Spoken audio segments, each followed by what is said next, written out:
we're back now looking at the gearbox, and there's been a bit of an issue with the gearbox. I do have it in front of me. I don't know if you can see it. It's right. Here's the inner casing, as they call it. It has the gearbox in it. Well, it's only got the lay shaft in it. The main shaft's out. But basically, the issue that I'm facing, and as they said in Blue Peter, here's one I prepared earlier. This is also the inner casing. Previous builder put gasket sealant on every surface of this, every machine surface, and there is, where is it? I don't know when you can see it, just there. Probably the lighting's not bad. Just below my finger, there is a recess where there should be an O-ring, cross-section O-ring, because that's the high-pressure oil feed, which then goes to this little seal here, which feeds the end of the crank, which then feeds the big end bearing, and then that sprays oil up under the cylinder, under the piston for cooling. So this case is, I can't really say, well, I can say abused, but if you look here, there's so much sealant over everything. This little O-ring was plugged, so it wasn't really giving oil, or there wasn't a really good flow of oil to the big end bearing, and definitely not spraying up, cooling the piston, which it just doubly confirms what was wrong with it, really. Anyway, in an effort of being me, I was worried about the casing, so I bought a good used one, which is, I think it's like 20 bucks. So these BSA single parts are quite cheap compared to my T140. I'm going to put, there's a bearing here that's like the lay shaft bearing on this one, of course, obviously because it's an old case, it's seized up, that's got to come out. But the one with the one I'm using, I don't know if you can see how much play there is in this, so I'll pick it up again. But yeah, that's a bit knackered. So I've got some new bearings on the way. I've also got, covered in oil, I've also got new selector shaft, fork. I've got a new cam plate. Might as well hold the bag with all that in.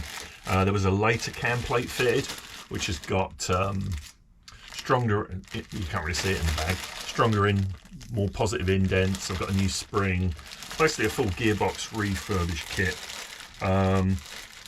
so I can have positively selecting stuff with the latest fork as well, because the fork arrangement is, the shifter forks is a little modified from the earlier ones. I'm not sure whether this has the later one, but I'm just putting the latest stuff in it.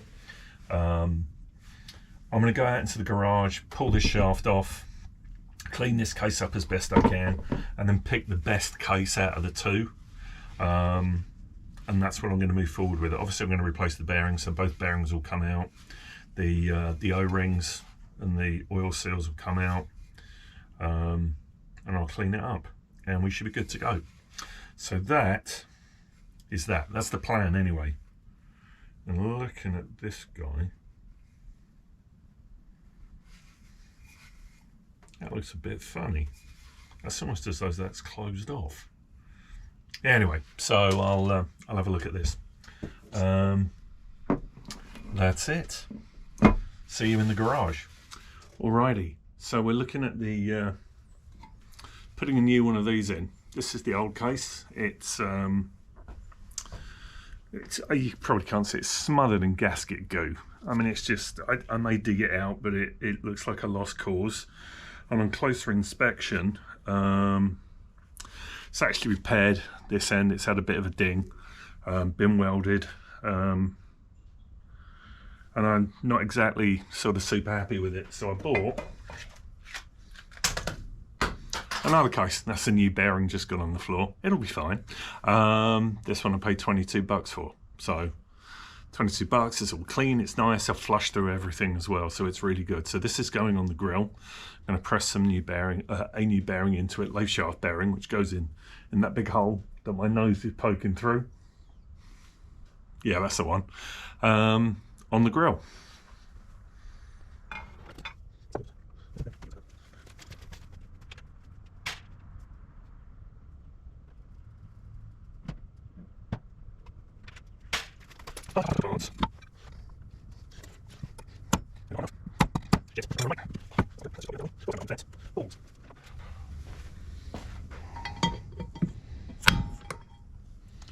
Not high enough. Any damage? Nope. We'll do that again.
Alrighty, so the bearing that goes in here has been problematic, shall we say, and I'm not sure whether I've already said this before, but what I'd ordered, wherever it's gone, was a 6203 metric bearing, ISO bearing. It's in inch sizes, and what we really need is an LS7 3V, which is a bit of an oddball imperial bearing, very odd size, and it's thin as well.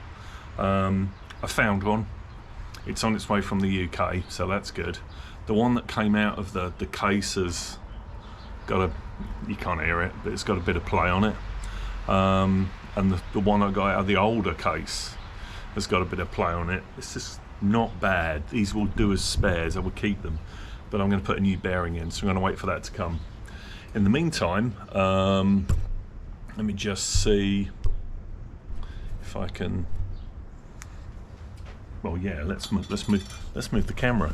I've actually got the front wheel out and the front wheel in here in the vise, because I'm trying to put new brake shoes in.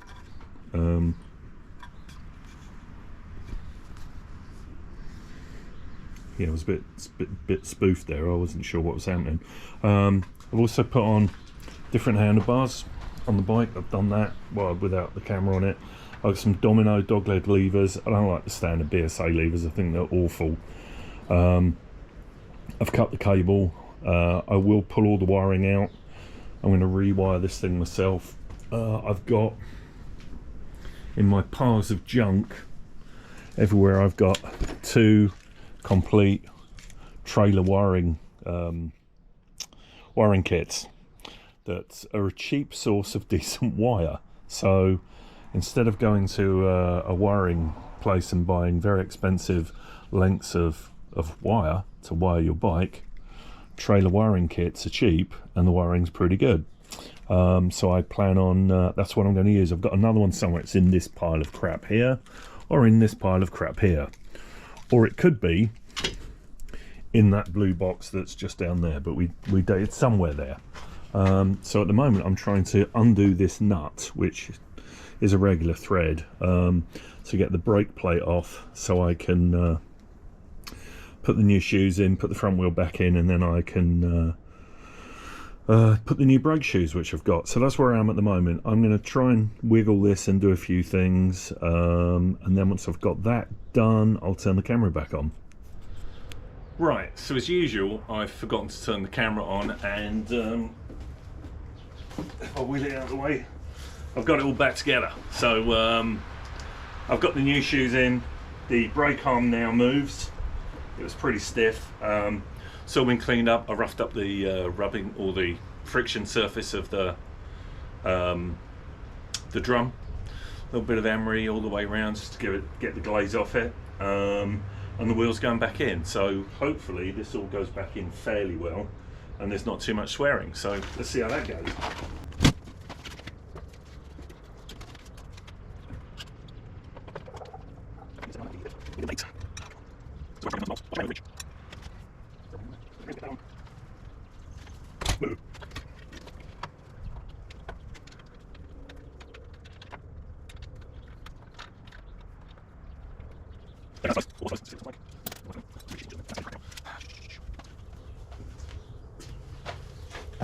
Nothing like working in a nice clean workshop with everything, you know, neat, tidy, and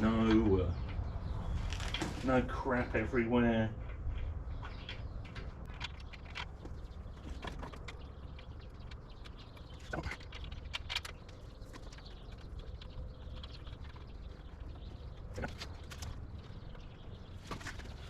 Alrighty, so back in the garage after a period of time. Been waiting for the elusive transmission case, gearbox casing, bearing. Well, I put the old one in just for record. This is off the bike itself. It's pretty good because I've been waiting for the one that I've ordered from the UK and it's not come yet, so I'm still waiting for that. This one is pretty good actually. There's no play in it. There's a slight bit of grit in it there. But I don't know. I'm in no desperate rush to put this back together. So I think if I haven't got my other one by next weekend, this one will stay in. If I get it by next weekend, I'll pop it out and put a new one in. What I have done is, and not videoed it, is put new plungers in the gear selector quadrant. That thing does that. Goes up against my new quadrant plate, which I've got, which is here. This is the later style quadrant plate, which required me to get a new selector fork, which is here. I may actually, I've got to mic up the other one and see how thick the other one is. This is a known BSA modification to make. There was a service bulletin for it to make the gear changing better. It's a new old stock quadrant plate, new old stock shifter, or shifter fork, selector fork, so that's good. I do need to put the engine on its side and then measure the clearances for the main shaft and lay shaft gears and just make sure that the spacers are good. I've got some thrust shims that I can put in to make it right, so that's sort of the next thing that I'm going to do. I've flushed out the oil tank about 6 times with gasoline. Thought I got it clear, thought the sludge was all out, sprayed it with some choke cleaner, left it for 48 hours, put some more gasoline in it and flushed it out this morning, and out came a self-tapping screw. So it started rattling, so there's definitely some sludge and crap still in there. It's drying out on the wood pile at the moment, so I may have a fire later with pre-soaked gasoline impregnated logs. That'll be exciting. What else have I done? I've ordered new brake caliper kits, brake cable kits from Van Hills in my box. I've got a big blue box behind the BSA that's got all sorts of Triumph spares in it that I found things in, including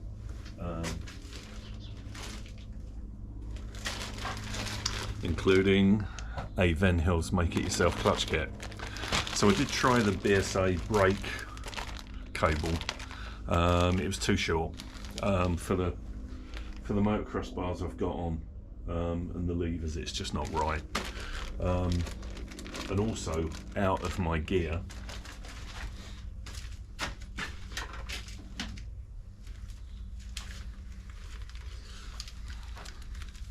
it's from my Bonneville build and also from when I had a ZRX 1100 Kawasaki, 2 sets of switch gear. So this is the indicator, hazard, horn, high-low switch. I have these on my T140. I really like the feel of them, and I figure anything that's I can keep the same is good. So that's going to give me the ability to put indicators and everything on the BSA. And then I've also got a Kawasaki throttle side, so they match for the kill switch, and also the electric start button I like to use to fool people because I find that kind of thing amusing.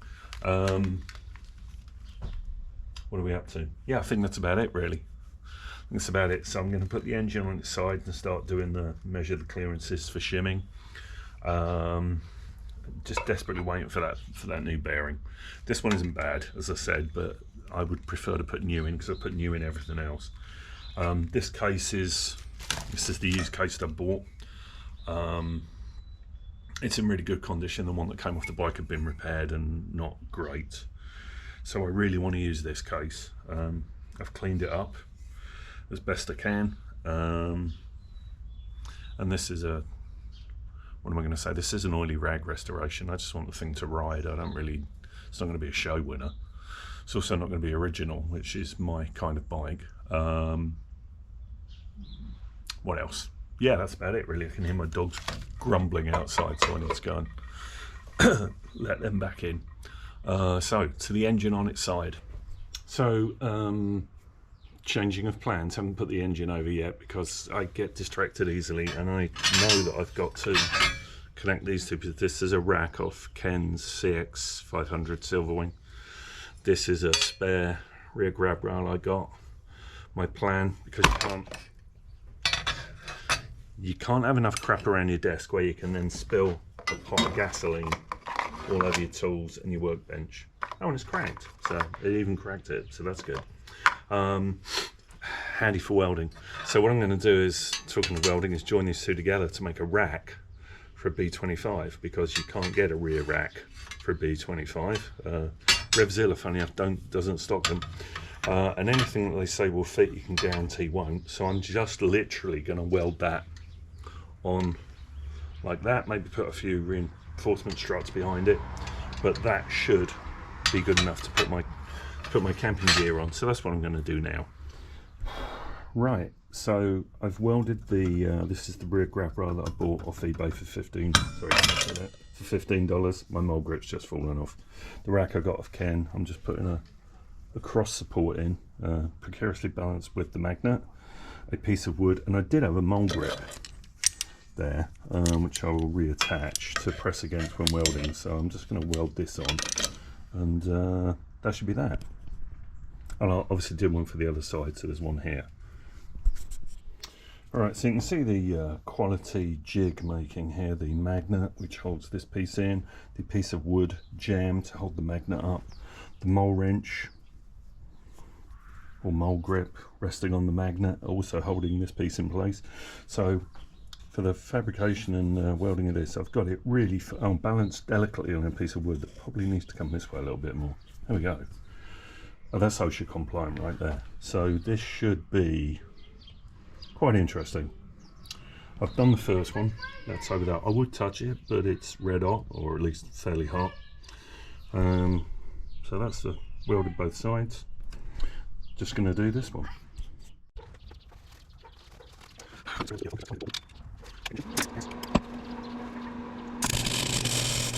Alrighty, so the video crapped out during my welding session. So here's the rack. I'm using the magnets to hold it in place, but welded across the top, got the cross braces in. They're probably enough to hold a tent and a sleeping bag, but that should sit on the back of the bike quite nicely. And if I pull it out, you can see where it's going. It will go roughly where that rack is, so sort of like that. Hands in the way, of course. There you go, sort of like that. A little bit forward by about, what, 5 inches. So that should have done it. Well, you get the idea. So here you see me with the engine on its side. I'm trying to measure the difference or the thickness. I'm going to lay a straight edge. Let's just make sure I'm doing that. Straight edge over here, and then measure the thickness to determine the thrust washer sizing or thickness. So that's what I'm doing. You may or may not be able to see it. And as always, I've sort of tried it a little bit beforehand. So let's just see, 15, 20, so that's 27. We'll try that. 15. That goes through really easy. 27. And a 6 is 33. Let's see how that is. That clears. 33. So let's go 35, put an 8 on. 35, I think it's about 35. I've got some resistance there, so it's like 35 thou, which is a lot. 35 thou, wow. Right, I've got to go and look at the manual and see if there's So if there's a thrust washer that should go on the end there, and then remeasure again. So bear with me. So joy oh joy, guess what came in the post the day after I'd put that good used bearing in the casing? A brand new bearing. So now we're going to take out the good used one carefully, because they're a bit like gold-plated Rockingham spoo. Keep the case warm, probably put it back on the grill, and then fit the brand new LS7 3V, which is the correct size bearing. So thank you very much, simplybearings.co.uk, for sending me this. I should have waited the 2 weeks instead of being impatient at 10 days. And sure enough, day 11 it came. I'm sure if I'd have fitted the old good bearing to the case after 4 days, the new bearing would have come on the 5th day, so I should have probably just done it sooner. Anyway, that's what we're doing next. Hot, hot, hot, hot, hot, hot, hot. Hot, hot, hot, hot, hot, hot. All that out. Right, back in for a bit of a bit more just heat soak. 1 eternity later. So of course, the heat coming off that is quite warm. I came in with the case hot, put the bearing in, realised the camera wasn't on. Sorry. Anyway, it went in. I used a 1 1/8 socket to push it all the way home. It just sits on the outer race just nicely. So that's in. There's no grinding. Rotates very nicely. I'm just going to leave that to sort of cool down, and then I'll give it a quick buff up with the scrubby pad to make it all nice and shiny and clean. Flush through everything, and then we'll start the reassembly, which will involve putting all the gearbox. I don't know what I'm bending over like this. Which will pull all the gearbox gubbins, the selector fork, the shifter, all that kind of stuff in there. The one thing I do need to do now that's in, is flip it over and make sure that this bush actually is sitting down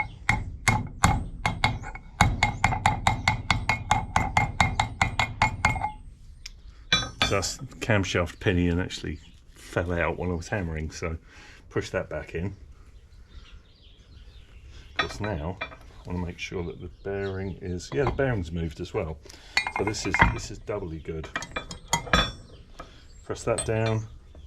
I suppose I could put the I'm not sure whether you guys can see this, but anyway, just a bit of snowy day tomorrow. I thought I'd do a quick bit of bike checking on the gearbox. I want to check the shaft clearances. I've got the main shaft and the lathe shaft in. Put a flat edge across the top and have a look. There's not much gap. Ideally there should be between 2 and 5 thou. So pick in a 6 thou feeler gauge. Tight, so that's good. Not quite so tight, but I'm going to say that's good enough. So I can start putting the gearbox together. I did buy all new shims, they're in, and that's good. Exciting.